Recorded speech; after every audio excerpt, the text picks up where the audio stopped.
Hey guys, welcome into Fantasy Football Academy 2020. As always, I am the host, your dean of the academy. So look, we're starting to wind down what's been a crazy year in 2020. And I've taken a little time to kind of reflect on some of the things that are going on. And you guys know I don't like to get too heavy too early, but I'm going to get a little heavy with you. I'm going to throw some things out there. I'd like to give you some food for thought, with all the turmoil that we've got, and we've got the upcoming election. And I'm not going to go political on you guys, but I do want to give you a little something to think about is, we see the presidential debates happening, and we see one of them calling a clown and, just the insults going back and forth. If you guys are as old as I am or anywhere close, I'm 46, by the way. So, I remember I grew up under Reagan and the first Bush, George H., and then we got into Clinton and then the other George and Obama. But I remember when presidency was more than just a person. It was an institution. It was the office that you held that you showed respect for. And I think we're kind of losing that as a society, where we have actors and athletes who hold no political office. They're basically hired to do a job for millions upon millions of dollars, and they feel entitled to give their opinion about everything. Now, that's fine if you have a platform and you think you can bring about change. I'm all for that. What I'm not for is you giving your opinion without any substance to it. What I mean by that is, it's great for you to say that that's wrong and that's wrong and that's wrong, but where's your solutions at? If you're going to say that it's wrong for the police to shoot someone who's unarmed, I agree. But it keeps happening, and why? If a man walked into your home or approached you on the street or walked into your job with a gun and told you to get on the ground, wouldn't you get on the ground? So why are you going to listen to someone who has no civic authority whatsoever, all because he has a gun? But if a man's wearing a badge and tells you to stop, you keep going. A little food for thought there, guys. So, hope that made you think a little bit this morning. I'm gonna get back on the fantasy football tip now, so I'll step down off my soapbox. And for those of you who aren't old enough, I'll get off of my social media rant. How about that? So, all right, guys. So we had two big games last night. Some of you came out on the good side. Some of you didn't. I myself did not. Unfortunately, I was taking a risk in my listener league on starting Devontae Adams. He did not play. Alan Lazard was out. In my league of record, I did play MVS. However, Aaron Rodgers felt it necessary to go to his tight end for 3 touchdowns. So the matchup of the week between the returning champ and C's Cowboys lived up to the hype. If I'm not mistaken, we had about a 3 to 4 point differential in that game. So we're going to take a look at that. We're also going to review this week's waiver wire darlings, the guys who are probably going to be taken off of your waiver wire quickly. But I'm going to caution you about taking a couple of receivers who may look really good right now, but I'm going to tell you why they're not going to be so in the future, and they're probably just going to waste you a waiver pick. So let's go ahead, and I'd like to thank our sponsor of the show, Zia of Lafayette, along with Keller's Bakery. Don't forget Keller's Bakery at 627 off the Youngsville Highway on Lafayette Street. Go down when you order. Please tell them that the dean sent you and pick up your 2 free cookies.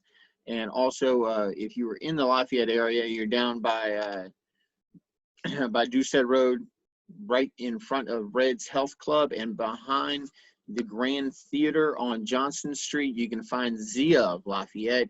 Go down there and see Leonard and Heath and Tucker and all the boys and tell them that the dean says hi, okay?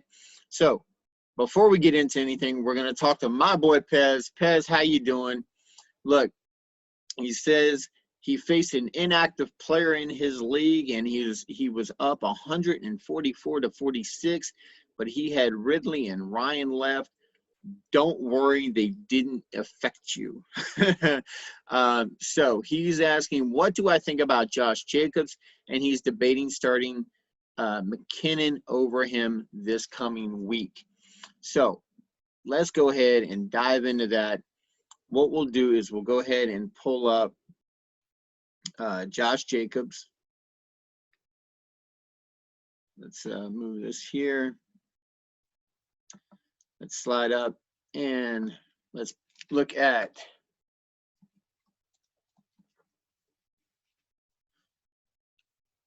Josh Jacobs on C's Cowboys in our league of record.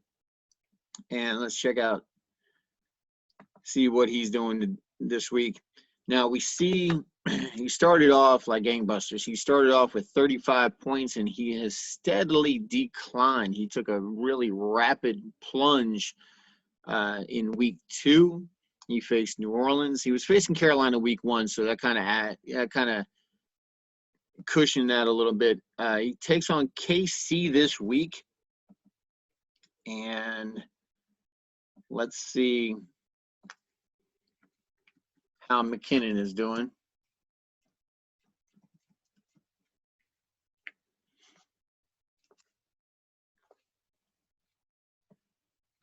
Sorry, guys, had a little spelling error on this one.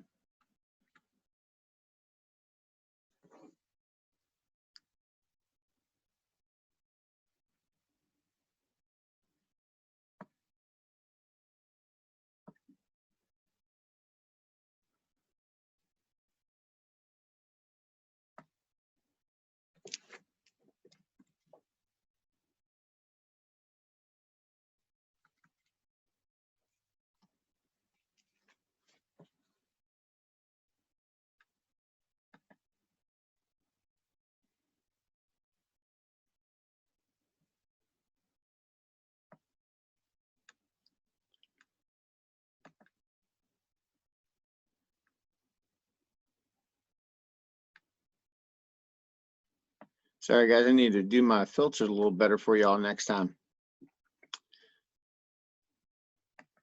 So let's roll down here. Jared McKinnon, here we go. He's with Alpha Chads.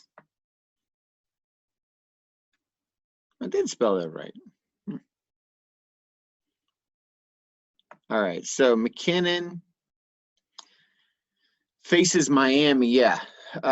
With facing Miami and see the uptick, he took on Arizona. He didn't have that good of a showing with the Jets or the Giants. He did okay with the Giants, and then he had Philly. And this is Philly. And they actually took a loss to Philly. So that was he did find the end zone in 3 of his first, or actually in all 4 of his contests, 1 through the air and 3 on the ground. So Jared McKinnon, I think in week 5 you can go ahead and if you trust in your gut, go ahead and start him over Josh Jacobs, just because of Jacobs' matchup. So Pez, I hope that helps you out. And we see here, we'll take a quick second to remind you guys that I am the dunce this week. And Mr. Nick has been moved to the head of the class for scoring 171 points this week. His team just blew up. And guys, you're going to take these L's. I mean, I scored 130 points. There was a few guys. Let's go to the game center real quick, and we'll show you what happened, what can happen week to week. We see I scored 130 points. I could have beat Dusty with the Fighting Infernates, could have beat Danny's RBU, my boy D Money, could have beat Cajun Pudos. So almost half the league I could have taken down this week. Could have beat the Alpha Chad. So actually half the league I could have beat this week. It just so happened that I took on the COVID-19ers on probably their best week of the year. Thanks in great part to the trade that they pulled off with myself, where I was trying to be too smart for my own good. And that's another cautionary tale that you guys can take away. When you trade for players and you think too much on that player, and you try to overanalyze and try to get that little extra, it can come back and bite you in the butt. So it came back and bit me. Don't let it bite you. Okay, don't wind up with the dunce cap in the corner like me. Let's go ahead and stay in our seats and work toward the front of the class, like my boy Nick did. We're going to review his game real quick. Let's go to the box score. So we see that he had Jared Goff. Goff, not that great of a performance against a really weak Giants team. So that's going to be kind of concerning. We see only 200 yards and 1 passing touchdown. They didn't really have to do a lot here, and a majority of this was to Cooper Kupp. We see Latavius Murray, who, I told you guys before that you needed to start him with Michael Thomas going down. Murray is going to get a lot of the rushing load, and Kamara is going to pick up a lot of the passing. So this is going to kind of be, last year, if you remember correctly, we had Austin Eckler and Melvin Gordon with the Chargers. They kind of had the same thing going on. So we see the Saints kind of looking like they're moving toward this to kind of take that load off of the receiving core and give an extra little dynamic. Now, we see that he did lose Nick Chubb. So all of those, like myself, who are Kareem Hunt owners, are jumping for joy because we're going to see an increased load to Kareem Hunt. We're also going to look at backup, I believe it's Robertson for Cleveland going into this week. And then we're going to let's go down here real quick. Adam Thielen, even though Justin Jefferson had his breakout game, we see that Thielen is still the man to have. He is 114 yards, a receiving touchdown, 8 yards rushing, 27 points total. Mark Andrews finally paid off, 20 points with 57 and 2 touchdowns. Now, that is against Washington, so please temper your expectations because this defense just got swallowed up. And then we see Odell Beckham come through big with 41.4 points, 81 yards receiving, 2 touchdowns, 73 yards rushing, and a touchdown. Now, that 73-yard run was a 70-yard rushing attempt on an end around that led to a touchdown. So if you guys saw the run, he probably should have been tackled for about a 20-yard loss. This was one of those fluke plays that you just are extremely fortunate to get in fantasy. I do not credit Odell as much on that run or with this score as I do the Dallas defense being as banged up as it is and as just holier than the Pope right now. They have holes so big you could drive a Mack truck through and probably drift it through sideways. Their defense is horrible. So they're banged up. They're reeling. If you look at the standings in the NFC East has been the least. And I hate to say that because it's my boys Washington in there as well. Philly, with their win over San Francisco, has overtaken the #1 spot in that division, followed by Washington and then Dallas and then New York. So as much as Dallas has put up points, as much as they have just run this off, look, the Washington team didn't allow 49 points against Cleveland. Okay, that is just crazy. And Dallas still put up 38 points. So their offense is clicking.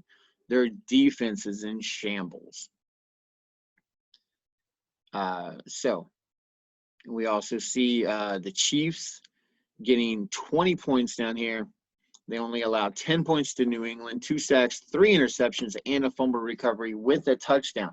So, look, this is just Brian Hoyer starting for Cam Newton. So if you are facing New England this coming week, in week 5, if you're facing New England, have your defense ready, okay? Because it's either going to be Jason or Brian. One or the other is going to be starting because Cam Newton should be out for another week because of the COVID test, unless he is deemed to come back. And we're going to watch that through the week. We're going to check on it. And we see my boy D-Money. Look, he had really good output. Unfortunately, Ridley had 0. He gave him a goose egg because he did not play, I believe. Let's check this out real quick.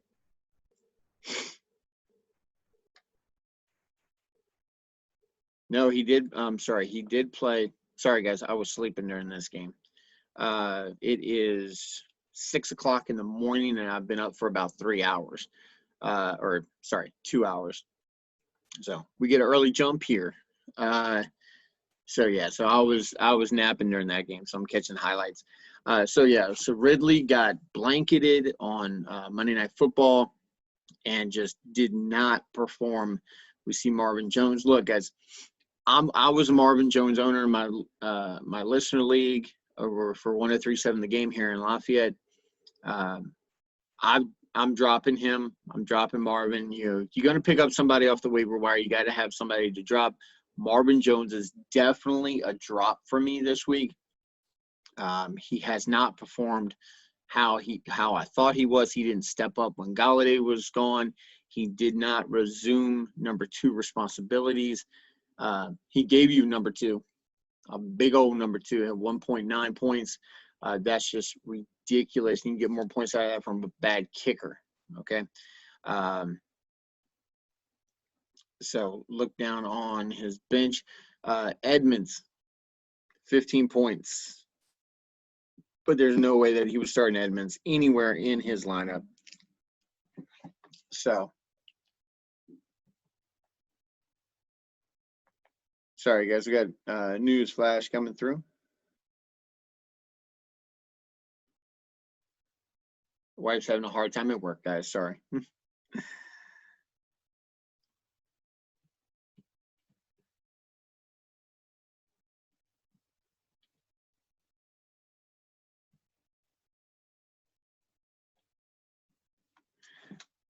All right. So, hey, family first, guys. Got to put the family first. I love you guys, and you guys are my extended family, but got to take care of immediate family first. So, anyway. So that is our review for our head of the class recipient for this week. We're going to real quick take a peek at this past week 4's matchup of the week. We see a 3-point differential here. And look, it came down to the wire. Aaron Rodgers, 37.58 points to Mahomes, 24.24. Dalvin Cook coming through big at the running back position. Awesome Eckler. It should not have been this close, guys. 3 points should not have been what it was. Eckler knocked out early after only 12 rushes and 12 rushing yards and 2 receiving yards, and then knocked out with a hamstring. We're gonna look, see if we've got any further news.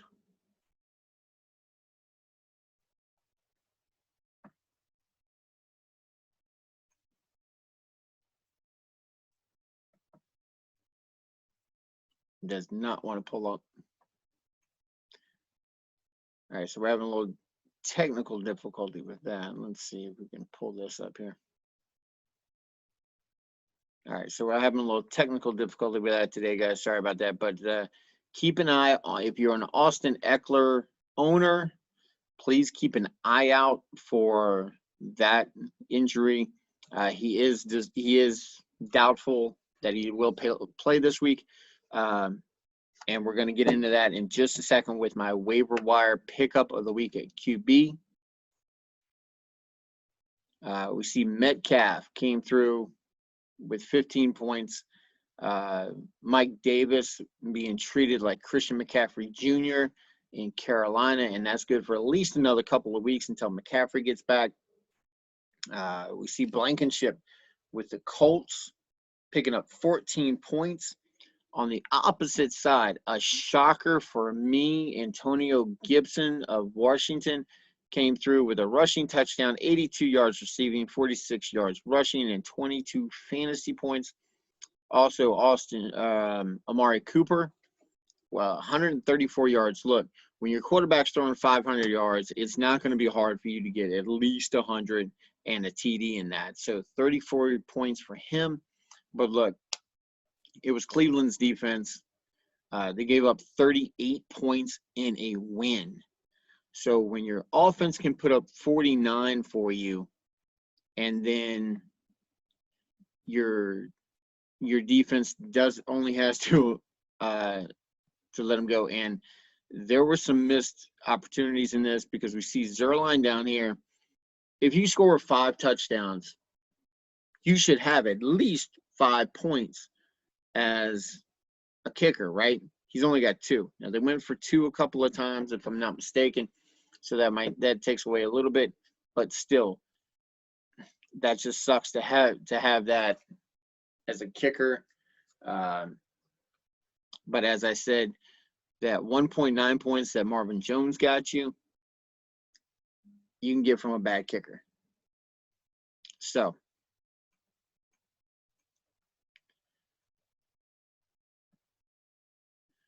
okay, so that was this past week's 4 matchup of the week. Not too bad of a job picking that one, huh, guys? So this week, hopefully it won't be that close for me because I will have a mild heart attack. If it is, I'm facing Dusty as the matchup of the week this week. That has not changed as of yet. Tune in tomorrow to see, and I will go ahead and put that as a definite as we get into Wednesday's start sits of the week. We're going to give you that. I'm going to give you a little teaser this week, today. We're going to go through the start sit QB version, and then we'll go running back, wide receiver, tight ends tomorrow. And if you have any questions or anything, please leave them down at the bottom. And while you're down there, subscribe, like, and share for me on all social media platforms. You can find me on Twitter at FantasyDean20. So let's go ahead and check out our waiver wire players to keep an eye on. And let's go QB for week 4. Now, these are going to be some guys here that you've seen on here before. So, Teddy B, 30.24 points on the week. Look, Teddy B looks really good even without McCaffrey, and we pretty much knew he would. If you saw him at in relief of Drew Brees last year, in those 5 games, he went 5-0. Teddy B proven that he is what he was in Minnesota, and he was a little far removed from that. But you guys remember, he was the man in Minnesota before they went after Cousins. They let Case Keenum go, and they brought Cousins in. They let Teddy go when they brought Cousins in. So they put all their eggs in the Kirk Cousins basket, and they let Teddy and Case Keenum walk.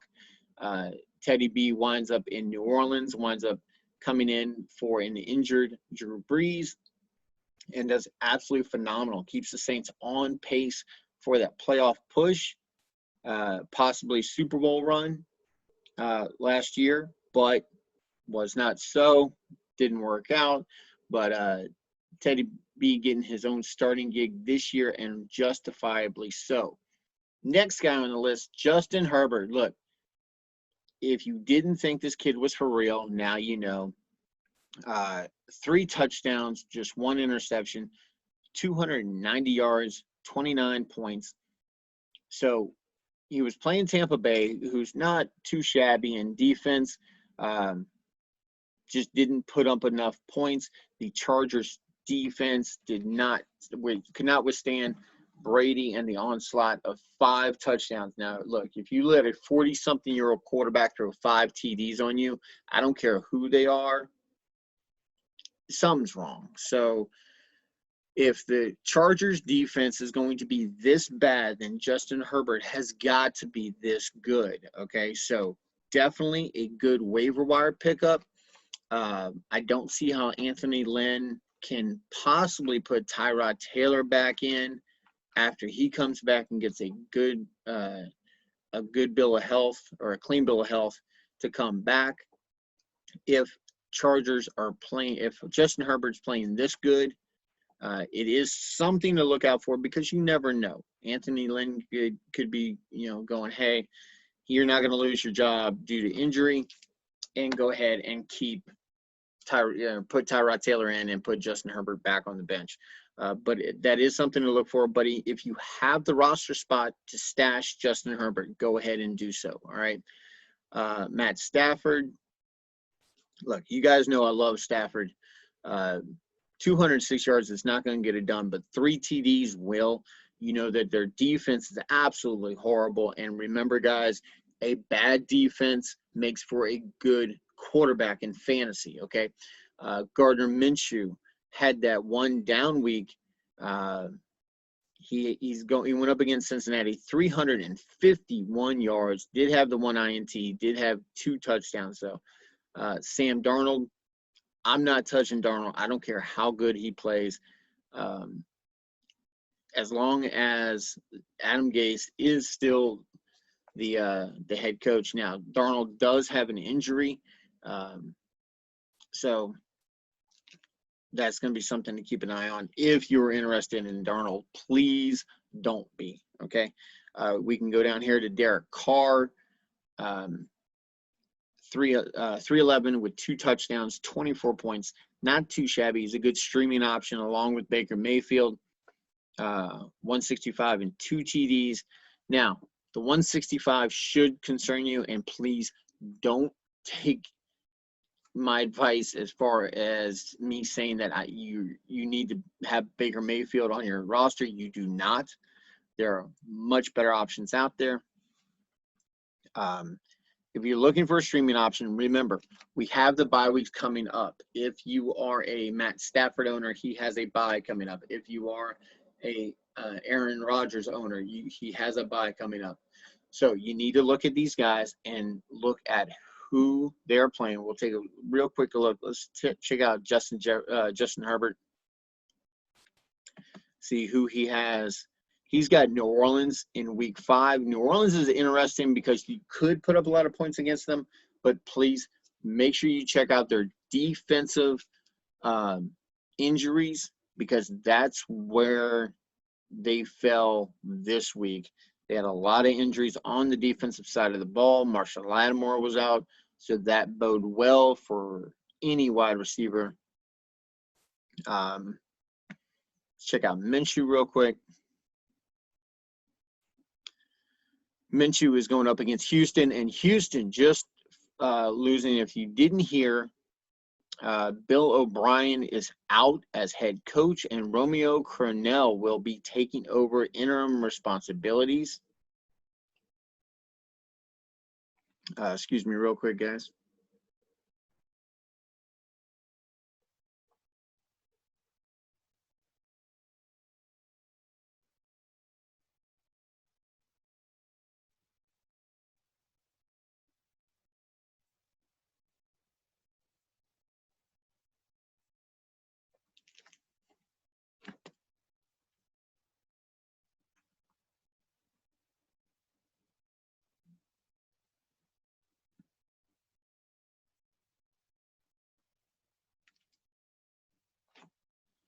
All righty. So that's a look at your quarterbacks. My advice for this week, as far as your waiver wire pickup, I would go ahead, if you have the spot to stash him, Justin Herbert, and this guy right here, Derek Carr, has been sneaky good. He's been steady.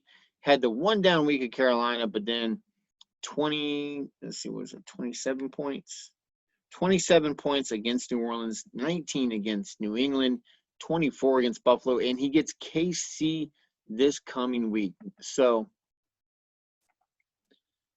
KC's defense is not what it used to be, and he's going to have to throw to keep up with that offense. Okay, guys? So those are my 2 waiver wire pickups of the week at quarterback. Let's look at running back real quick. X out of this. So running back, week 4. Now we see Jamal Williams here, topping the list at 18 points. And I think this is more game script than anything. With Devontae Adams out, you see the 8 targets, 95 yards. That is where the bulk of his points is coming from. For whatever reason, they didn't use Aaron Jones like that, and he targeted the tight end in this game. Please do not let that one outlier performance affect your picking up of players, because that's a trap you do not want to fall into. All right, guys? Now, as far as my pickups of the week, we're going to look here at Giovanni Bernard. And I know you're saying, hey, Gio's like way down here on the list. Let's see.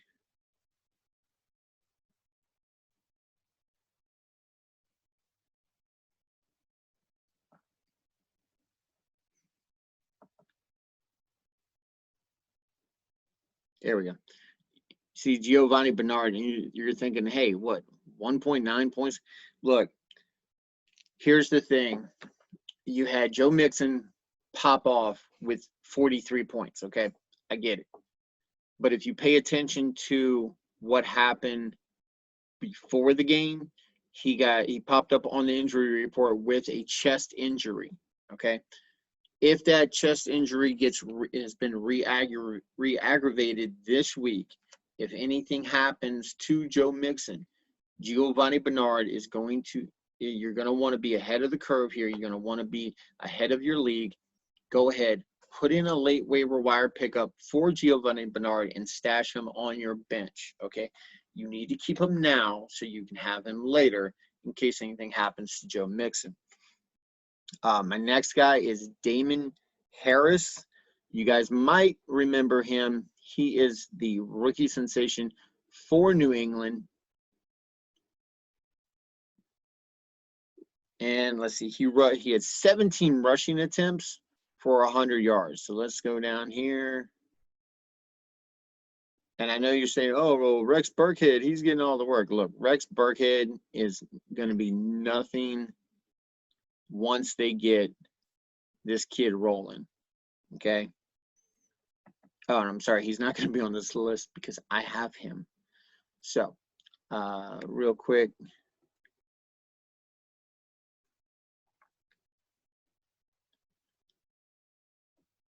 Let's go down here. Here we go. So we're going to pick up Damon Harris with 11 points this past week. What I want you guys to pay attention to, and the reason that I'm telling you to pick up Damon Harris, this 17 carries for 100 yards, okay? And as you see the analyzing right here, he was the lone bright spot for the Patriots in double-digit loss, 41-yard run.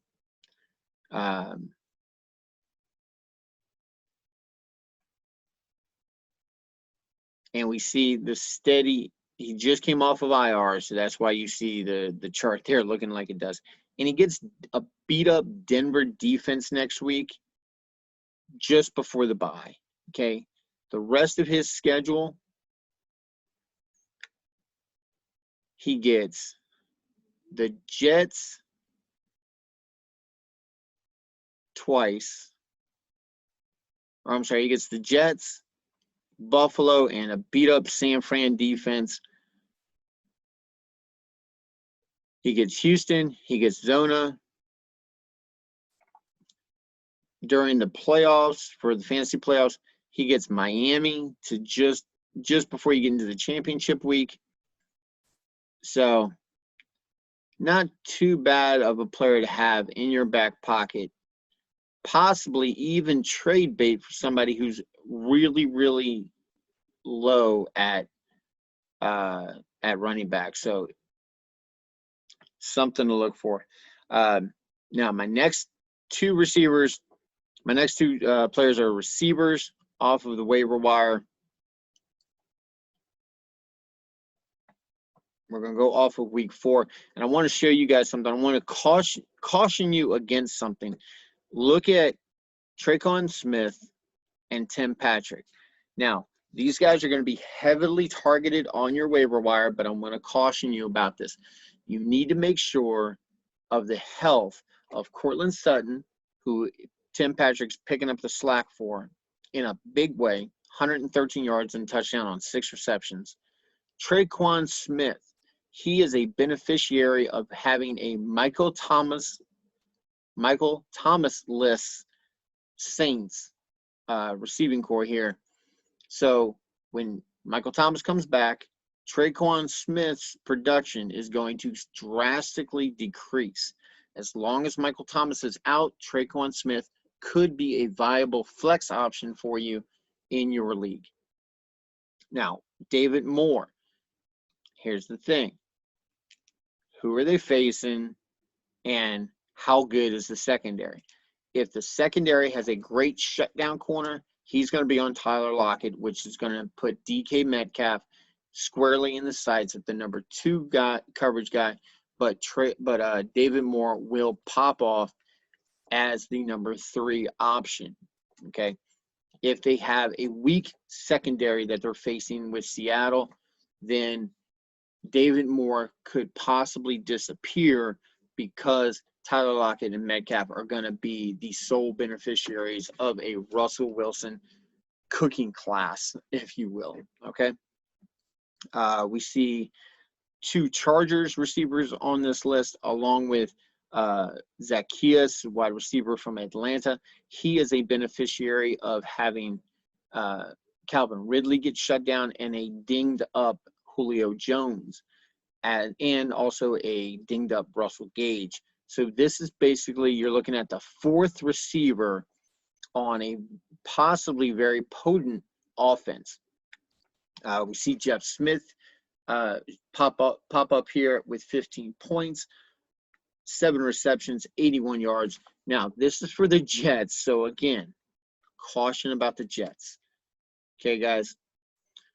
So Tim Patrick and Tre'Quan Smith are going to be your waiver wire darlings at the wide receiver position.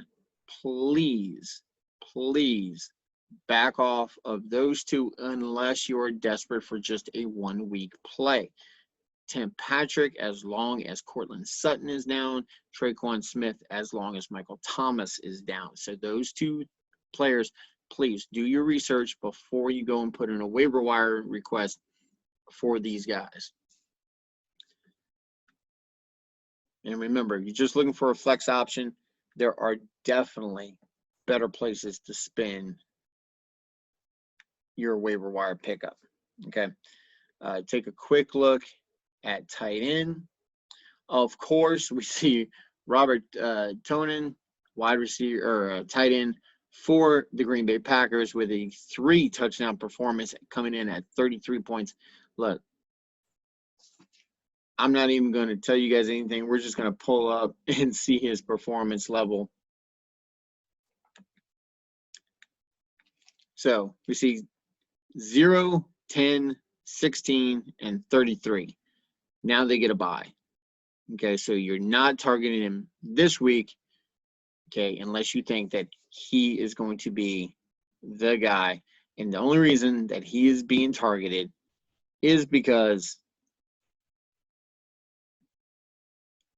they don't have Devontae Adams. As soon as Devontae Adams gets back, which with a bye week coming up, he is pretty much guaranteed to start week 6, okay?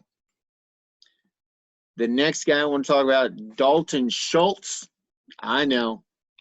It pains me to say this, but Dalton Schultz should be rostered in your league. He is putting up steady points. Let's pull him up. When you've got a quarterback that has to throw for 500 yards, okay, now, they didn't figure out how to use him because they lost Blake Jarwin in the beginning of the year in week 1. Then you have where they finally realized that, oh my God, we have a number 2 tight end. With Atlanta putting up 21 points. They went a different direction with Seattle, and then 17 points here with Cleveland. They get the Giants, Arizona, Washington, and Philly for the next 4 weeks. Okay. That is an absolute dream matchup for anybody looking for help at the tight end position. If your tight end is not performing like Dalton Schultz, then you need to go get Dalton Schultz. I know it's crazy. You got a Washington fan advocating for a tight end for the Cowgirls. Yes, I said Cowgirls because that's how I refer to them. The big D, which right now stands for disappointment in Dallas, does have a bright spot. It is their offense. So if you have any piece of the Dallas offense, please start them with all confidence.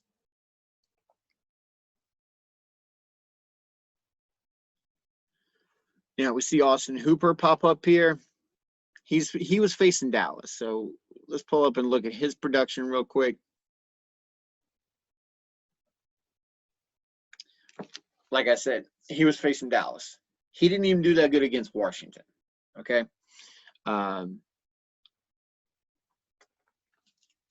So we see 3, 4, 5, and then 14, only because he found the end zone.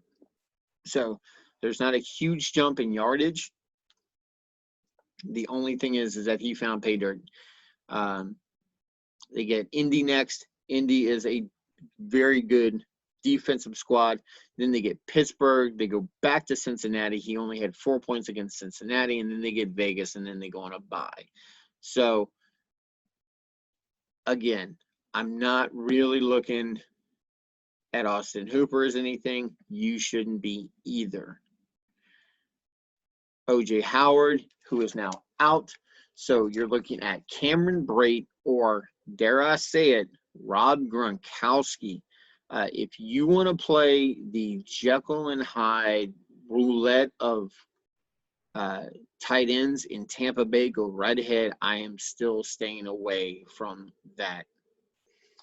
Jason Witten, the only reason that the old man is up here is because, same as Jimmy Graham last week, he just found the end zone one time, got you 9 points. Anything else, I'm not really looking unless anybody can give me double-digit points. So, and guys, we all know kickers and defenses are totally matchup driven. If you have a really good defense going against your offense, then your kicker is probably going to shine, okay? They're going to allow teams to get down in field goal range, but they are not going to allow them to score a touchdown, so they're going to settle for the field goal. So that's where you're making your assessment on kickers. Kickers are totally interchangeable, and there is no way to predict how kickers are going to do, okay? We had a couple of kickers this week get 18 points. We're gonna let me pull those up real quick, and we'll show you what we're talking about. We see Sam Ficken, Brandon McManus, and Jason Saunders from Miami. Look, these are all guys. We see the Jets defense. This is more of an outlier than a rule. The Jets defense was going up against Brett Rippon. Yeah, Brett Rippon's not going to know how to find the end zone consistently yet. He's also a filler.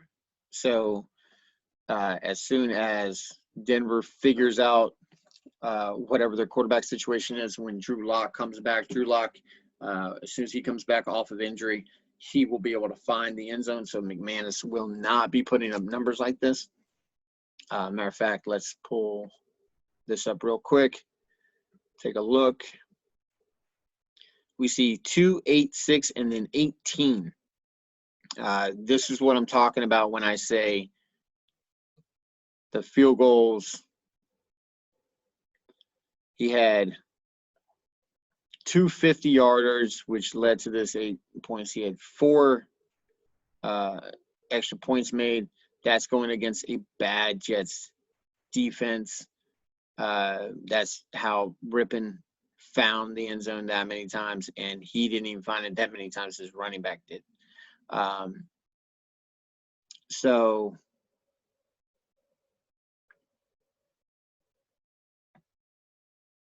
once Drew Lock comes back, he'll be back to the 4, 5, 6 point production. Let's take a look at Ficken real quick.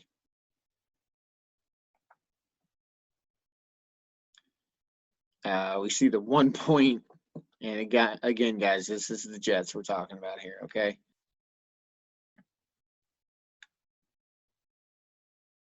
Look at Saunders.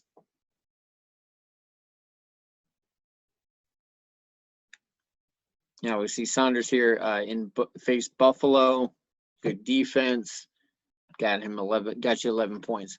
Seattle, decent defense. They're kind of dinged up a little bit, but nowhere near what the Jets are. So now Carlson, I like Carlson.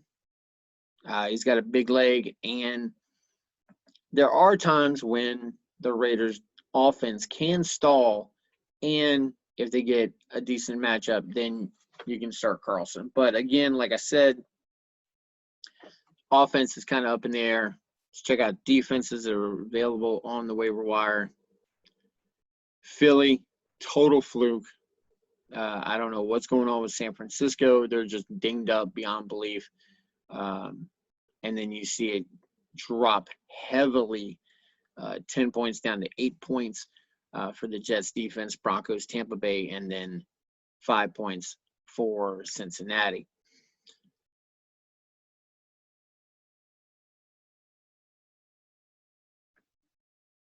All right, guys. So that is the waiver wire edition of Fantasy Football Academy 2020. I hope it helped. I hope it gave you some food for thought in the beginning. I don't like to get too heavy too often with you guys, but when things are on my mind, I got a platform, so I'll say a little bit of what's on my mind, but I will tell you guys, please take action. And I'm not saying go out and violently take action. I'm saying go out and be a positive influence in your community. And your community is not going out into the streets and protest. It's looking at your neighbor. Go and help them. Go and help the people at work. Okay? Help family. Maybe you got a loved one that you haven't talked to in a long time. Reach out to them. Say hi. Okay? The small things. If we all do the small things, it adds up, guys. Okay? So, for Fantasy Football Academy 2020, this has been the Dean. This has been the waiver wire edition. Make sure you get your request in early. Make those waiver wire claims with all confidence. And if you have any questions, please leave comments down below. Remember, subscribe, like, and share for me. And we'll see you guys next time on Fantasy Football Academy 2020.